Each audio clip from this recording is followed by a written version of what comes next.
Today we will be covering Chapter 2, titled Nutrition Guidelines Applying the Science of Nutrition. Again, I will say hint if any questions from the quiz or exam come up, so please take note of this. I also want to add if anybody has any questions on the material or does not understand something, please do not hesitate to reach out to me through email. The United States developed the Food and Nutrition Board to help this issue. This is a hint. Their role was to advise the Army and other federal agencies regarding the problems related to foods and nutritional health of armed forces as well as the general public. They developed the first set of recommended dietary allowances, which are also called RDAs, and that was in the 1940s. This is a hint. RDA made recommendations for amounts of energy or calories and for 9 essential nutrients. Nutrients most likely to be deficient in a person's diet. This is a hint, so take note of this. Protein, iron, calcium, vitamin A, vitamin D, thiamine, riboflavin, niacin, and vitamin C. Recommended intakes were based on the amounts that would prevent these deficiencies. Fortification and enrichment. This is a hint. Fortified foods are defined as foods with one or more nutrients added during processing that weren't there originally.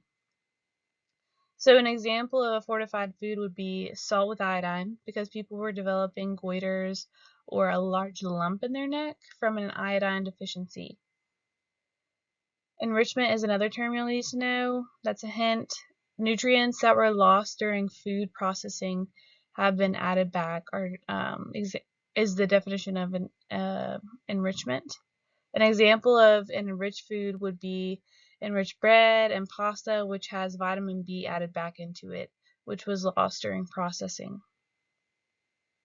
An enriched grain is a grain product to which specific amounts of thiamine, riboflavin, folic acid, niacin, and iron have been added. The government mandated the fortification of foods to help eliminate the nutrient deficiencies. Shift of dietary focus. This is a hint. Why has the American diet changed since the early 1940s? Time spent obtaining food and preparing meals has decreased due to availability and technology and food processing. More meals are eaten away from home rather than being cooked at home. There are more single-parent households or households in which both parents work, so that puts a damper on who's able to cook or has more time to cook at home. Larger portion sizes, increased fast food consumption, increase in snacking, sweetened beverages, and on average, meals not prepared and cooked at home tend to be high in calories and saturated fat and lower in whole grains, dairy, fruit, and vegetables. The first bullet is a hint. Dietary habits and disease patterns changed. Therefore, dietary guidelines became less about deficiencies and more focused on the incidence of nutrition-related chronic diseases, for example, heart disease, diabetes, and obesity. In 1977, dietary goals for the U.S. were released, and these goals are the first set of recommendations that considered health promotion rather than deficiency and prevention. That is a hint. The dietary goals became the dietary guidelines for the Americans in the 1980s by the USDA and the U.S. Department of Health and Human Services. These guidelines have been revised every 5 years to reflect changes in the advancement in science. Under these guidelines, RDAs have been expanded to dietary reference intakes, which is a DRI. They address concerns about excess as well as deficiencies in nutrient intake. So what are DRIs, or dietary reference intakes? DRIs are a set of reference values for the intake of energy, nutrients, and food component that people should consume to stay healthy, prevent deficiencies, and reduce the risk of chronic diseases such as heart disease, diabetes, and obesity. They are broken down by age, gender, pregnancy, and lactating women. There are two groups of DRIs. The first one is recommendations for nutrient intake, EAR, AI, RDA, and tolerable upper intake. And the second group is recommendations for energy intake, EER and AMDR. The recommendations for nutrient intake are divided into the following: estimated average requirements, recommended dietary allowances, adequate intake, and tolerable upper level. While the recommendations for energy intake are divided up into the estimated energy requirements and acceptable macronutrient distribution range. And now we will talk about each of these in detail. First, we will talk about the estimated average requirement, or the EAR, which are the amounts of a nutrient that is estimated to meet the needs of 50% of people in the same gender and life stage group, which is a hint. This is useful for evaluating the adequacy of and planning for the nutrient intake of population groups. The RDAs, or the recommended dietary allowances, are higher than EARs because they are calculated to meet the needs of nearly all healthy individuals in each gender and life stage group. The risk of deficiency is low if RDA amounts are met. Adequate intake, or AIs, they're not based on EAR values, and they're estimated when there is an insufficient evidence to set an EAR and calculate the RDA. It's based on the average nutrient intake by a healthy population.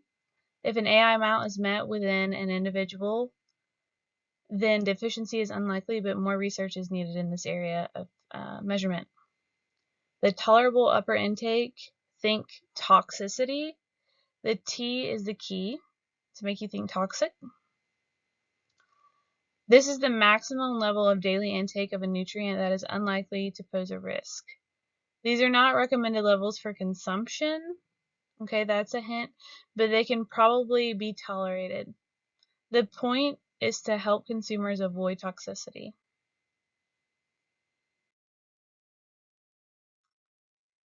This graph is showing the number of people that are meeting their daily nutrient requirements.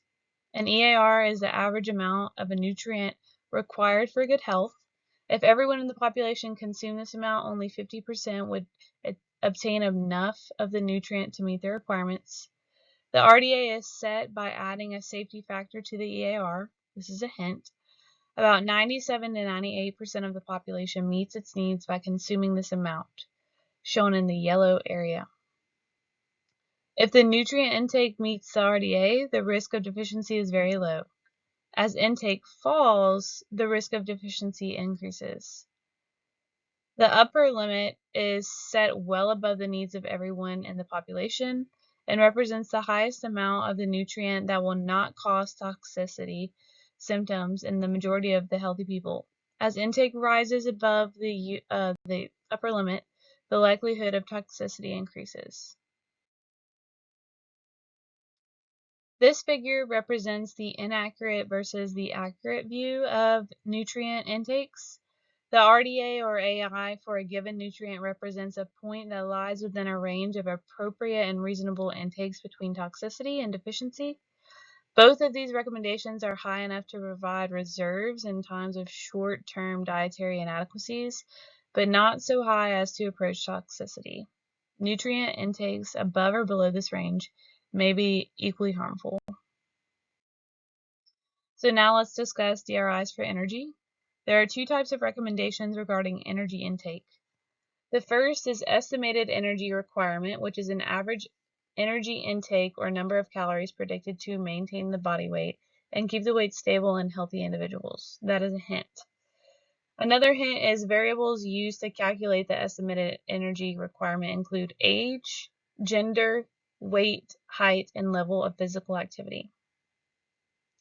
The second type is the acceptable macronutrient distribution range, or AMDR, which are ranges of intake for energy-yielding nutrients expressed as the percentage of total energy intake, which is a hint, that are associated with the reduced risk of chronic disease while providing adequate intakes of essential nutrients. The recommended amount of macronutrients, for example, carbohydrates should be between 45 to 65% of total calories. Protein should be 10 to 35%, and fats or lipids should be 20 to 35%. So for example, a 2,000 calorie diet, 45% of that would be 900 calories. So 900 calories of your 2,000 calorie diet should come from your carbohydrate foods. In this figure, there are 3 types of diets shown based on the AMDRs, which are a high carb diet and a high fat diet, and also a high protein diet. In the last slide, the range of carbohydrates found acceptable for the reduced risk of chronic diseases was 45 to 65% of the diet. Here you see the carbohydrates are red, and the 62% of carbohydrates is in the upper section of that range, making it a high carb diet. The recommended range for fat is 20 to 35% of the diet. If you look at the fat section, which is yellow on the second bar, 34% of the diet was fat, which falls into the upper section of the recommended range. The recommended range for protein is 10 to 35% of the diet, and if you look at the third bar, the protein section, which is blue, equals 30%, which falls into the upper section of the recommended range. So how do we apply the DRIs? We use plain diets and assess diet adequacy, judge excessive intake of nutrients and how it could be hindering goal health, set standards for meal preparation in institutional or governmental settings, set standards for food labels or guidelines for diet plans, determine food inadequacies in population with health concerns. The DRIs cannot identify individual deficiencies or excess with certainty due to the individual needs varying from one person to the next. So deficiency and excessive or toxic levels can only be determined with biochemical, clinical, dietary, and body size measurements. The dietary guidelines for Americans are a set of diet and lifestyle recommendations designed to promote health and reduce chronic disease risks.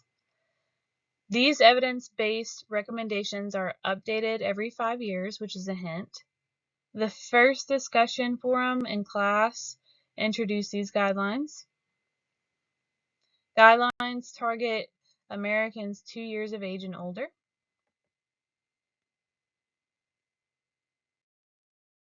Recommendations by the dietary guidelines for Americans include a variety of vegetables from all subgroups. For example, dark green veggies, starchy veggies, red and orange veggies, beans and peas. A variety of fruits, especially whole fruits. Grains, whole grains make up at least half of the grains. Fat-free or low-fat dairy, like milk, yogurt, and cheese. And a variety of lean proteins, meaning low-fat. Pork, beef, seafood, poultry, eggs, legumes, nuts, and seeds. Limitations by the dietary guidelines for Americans include 10% or less of calories from added sugar, 10% or less of calories from saturated fat, 2,300 milligrams of sodium a day, and 1 teaspoon of salt equals about 2,300 milligrams, so you get an idea of how much salt that really is. This is a hint. Alcohol, it's recommended that 2 drinks a day for men and 1 drink a day for women. So not to go over that limit. What are some healthy eating patterns recommended by the dietary guidelines for Americans? The DASH eating plan, or the dietary approach to stop hypertension. USDA food patterns were developed to help individuals carry out dietary guideline recommendations. They identify daily amounts of food in nutrient-dense forms to eat from 5 major food groups and their subgroups. These patterns also include allowance for oils and a limit on the maximum number of calories available for other uses such as added sugars, solid fats, refined starches, or alcohol. 3 USDA food patterns have been developed to allow for flexibility in how dietary guidelines recommendations can be met. The Healthy U.S. Style Pattern, the healthy vegetarian pattern, and the healthy Mediterranean style pattern. The Mediterranean eating pattern recommends healthy eating patterns for the prevention of cardiovascular disease, increased lifespan, and healthy aging. This is mostly fish, healthy fats, whole grains, and then your non-starchy vegetables, and then nuts and legumes. The USDA vegetarian adaptations have been proven to be a healthful diet and includes more legumes, processed soy products, nuts and seeds, and whole grains than the Mediterranean diet. It contains no meat, poultry, seafood, and are identical to the healthy US style patterns and the amounts of other food groups. My plate recommendations include to balance the calories by avoiding oversized portions, while also eating foods that you enjoy, but if they are higher in calories, trying to eat less of it. My plate recommends to make half of the plate fruits and veggies, which you'll see on the left-hand side of the plate, making a fourth of the plate grains, and then half of those grains should be whole grains. Switching to fat-free or low-fat milk, reducing sodium content by adding less table salt and reading your food labels. You can compare sodium in foods to see which ones contain lower sodium. Typically, a low sodium product contains 140 milligrams or less per serving on the back of it. Drink water instead of sugary drinks to lower sugar intake and calorie consumption. This is a big hint, you will need to know this. My plate recommends that a healthy individual should consume 2.5 cups of veggies a day, 2 cups of fruit, 5.5 ounces of protein, 3 cups of dairy, and 6 ounces of grains, half of them being whole grains. You will need to know that. These are more individualized now, but that is the basis of the recommendations. Okay. Other tips include to choose a variety of nutrient-dense foods, which allows you to maximize the nutrient intake in each serving. Choose a variety of veggies, fruits, proteins, grains, and dairy. Choose the right amount from each food group as well. You don't want to have too much of one thing. So based on a 2,000 calorie diet, 2 cups of fruit, 2.5 cups of veggies, 6 ounces of grains, 5.5 ounces of protein, and 3 cups of dairy, which is also on page 44 and 45 for more examples or references. You should be active and limit empty calories. 150 minutes a week is recommended for physical activity. However, you want to divvy that up, so you could do 30 minutes a day, 5 days a week, or you could even do a longer amount, for 3 days a week. But empty calories would be high-calorie foods without much nutrition, kind of like the Oreos we talked about in the Chapter 1 lecture. Understanding food nutrition labels. Put in place and regulated by the Food and Drug Administration, the FDA, who regulates the labeling of all foods except for meat and poultry. This is a hint, which is regulated by the USDA, the meat and poultry. Start with the serving size at the top and see how many servings there are per container or package. That's the most important thing. That will determine what every other number is multiplied by. Then check the calories and the macronutrients, so your carbs, fats, and proteins. You can also look at the vitamins and minerals and sodium content if you'd like, but the macronutrients is the main thing. Looking further into a nutrition facts label, the serving size allows the consumer to compare products. So for example, a half cup of skim milk can be compared to a half cup of whole milk. The daily value is the amount of nutrients in the food shown as a percentage of the recommendation for a person consuming a 2,000 calorie diet. Less than 5% is low in a nutrient, and over 20% is high in a nutrient. Ingredients list is required on all products containing more than one ingredient. All right, this is a hint. The list of ingredients on the label is also listed by the contribution to total weight. So they're labeled from the most weight ingredient to the least weight ingredient. So for example, in this juice drink, the ingredient most prevalent or with the most weight is water, and the least used ingredient or with the lowest weight in the drink is the natural flavoring added. So let's compare the nutrition facts label of two similar products.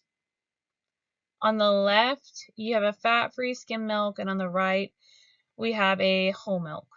The serving size is the same for each container, about 1 cup. There are 90 calories in the skim milk, but there are 150 calories in the whole milk. And if we keep reading, we find out why. There is no grams of fat in the skim milk, but there is 8 grams of fat in 1 cup of whole milk and 5 grams of saturated fat. Each contains the same amount of sodium, which is about 125 milligrams. So each are considered a low sodium product because they're under 140. The carbohydrates are actually more in the skim milk by 1 gram than the whole milk. The protein content is 1 gram higher in the skim milk than in the whole milk. And you will see that skim milk also has vitamin A and vitamin D3 added. You can also check the nutrition facts label on supplements, which is highly recommended because supplements are not always regulated by the FDA and will get put on the market without being properly checked. Especially for safety. For it to classify as a supplement, the product must be identified with the words dietary supplement or with the name of the dietary ingredient followed by the word supplement. In this example, it is fish oil supplement. The serving size informs the consumer of the recommended dose, and the rest of the label should look like the label on foods, and all other ingredients must be listed on the label as well. So claims on food labels. This is a hint. A health claim is characterized by the relationship between the food substance and a disease or health-related condition. It requires FDA authorization. Sodium intake and the risk of high blood pressure is an example of that. Structure function claims describe how a product affects a body structure function. These do not require FDA authorization. And for example, fiber maintains bowel regularity. The more fiber you have, the better your bowels regulate. Nutrient content claims reduced. The product must contain 25% less of a nutrient or energy than the regular product. This image helps to discern the difference between nutrient claims, health claims, and structure or function claims. If you have more questions about this, you can email me about it, but it's pretty self-explanatory. Healthy People Initiative is a nutrition guideline tool started by the U.S. Department of Health and Human Services, and it identifies the most significant preventable threats to health and focuses its efforts towards eliminating them. And you can learn more about that on their website, www.healthypeople.gov. The Choice Exchange List for meal planning is another nutrition guide tool. It's used in diet instruction for controlling diabetes and also used in weight management education. So for example, it'll give you a list of maybe a food product, and then as an exchange for a healthier option, it'll give you a list for something else to swap it with. This is actually not used as frequently anymore. The National Health and Nutrition Examination Survey, or NHANES, are responsible for conducting a nutritional assessment on different populations. They conduct the survey by monitoring food supply and give food disappearance surveys and performing surveillance studies. So we look at a lot of their studies to see kind of what's going on and what the trends are. There are multiple tools that NHANES uses to help them gather their information when conducting a nutrition assessment. The first is a 24-hour recall and food frequency questionnaire where food intake information is obtained. This is not going to give us every piece of nutrition information we need about the person, but honestly, seeing what they've eaten in the past 24 hours kind of helps get to for you to get to know their habits, how many meals they eat a day, how many grams of sugar they might eat a day, do they like soda, do they snack, and those habits tend to carry on to the rest of the week. It's normally not just a 24-hour kind of idea. The second method is a nutrition-related interview where information is obtained about dietary supplementation, water intake, meal consumption, snack patterns, infant feeding practices, alcohol intake, and food sufficiency. So obviously this is a little bit more detailed. The third method is an anthropometric measurement assessment where they obtain information on the population's height, weight, body composition, and body fat levels. The fourth method is getting laboratory data such as your blood lipid panels, blood glucose levels, or your blood sugar, the measure of their protein and albumin, and their vitamin and mineral status. So if they're low in something like their iron, they'll be able to tell. The fifth method used is when they conducted a clinical assessment to obtain information about the population's risk of chronic diseases or other related conditions like heart disease, diabetes, osteoporosis, and gallbladder disease.